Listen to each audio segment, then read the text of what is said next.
Di sebuah hutan yang damai bernama Hutan Harmoni, hutan yang dipenuhi berbagai macam tanaman dan tumbuhan, serta dihuni oleh hewan-hewan lainnya. Para penghuni Hutan Harmoni hidup dengan tentram dan aman. Di Hutan Harmoni, tinggallah seekor kura-kura bernama Meza. Berbeda dengan kura-kura lainnya yang lambat dan pemalu, Meza memiliki mimpi besar. Dia ingin menjadi tukang pos pertama di hutan itu. Di suatu pagi, Meza tidak sengaja bertemu dengan kelinci dan burung-burung penghuni Hutan Harmoni. Mereka tahu bahwa Meza ingin menjadi tukang pos karena pekerjaan ini tidak mungkin dilakukan oleh seekor kura-kura, maka tidak banyak dari mereka meremehkan Meza. Hai Meza, kamu terlalu lambat untuk menjadi tukang pos. Kalau kamu yang mengantarkan, surat-surat akan terlambat sampai. Meza pun bergegas pergi setelah mendengar ejekan mereka. Setiap pagi, dia berlatih membawa daun-daun di atas tempurungnya. Seakan-akan itu adalah surat yang harus diantarkan. Dia mencari jalan-jalan pintas dan mempelajari setiap sudut hutan.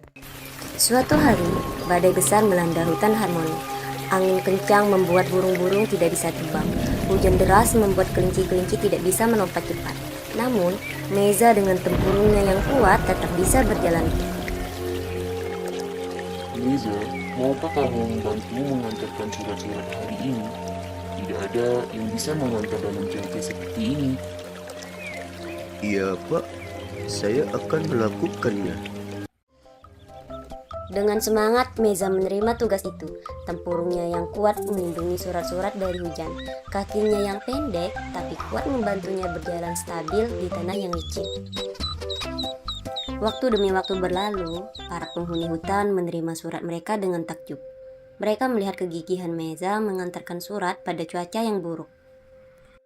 Sejak hari itu, Meza diangkat menjadi tukang pos resmi Hutan Harmoni. Dia membuat tas khusus yang dipasang di tempurungnya untuk membawa surat-surat. Para penghuni hutan tidak lagi meremehkannya.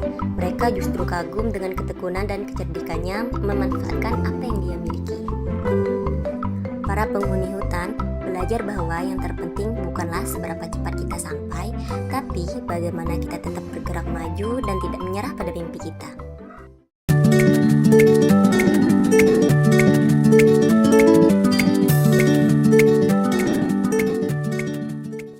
Ratu tak bermahkota, karya sang cempaka.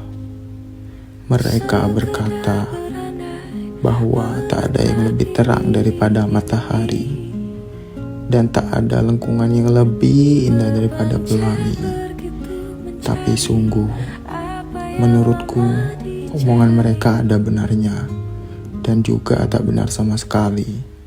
Sebab setiap kali aku terjebak dalam gelapnya dunia ini, hanya pantulan sinar dari ibuku yang sanggup menerangkan sampai ke ujung hati. Dan setiap kali aku tersesat, tak tahu arah kembali, hanya ada satu lengkungan tangan dari sang ibu yang memeluk sepenuh hati.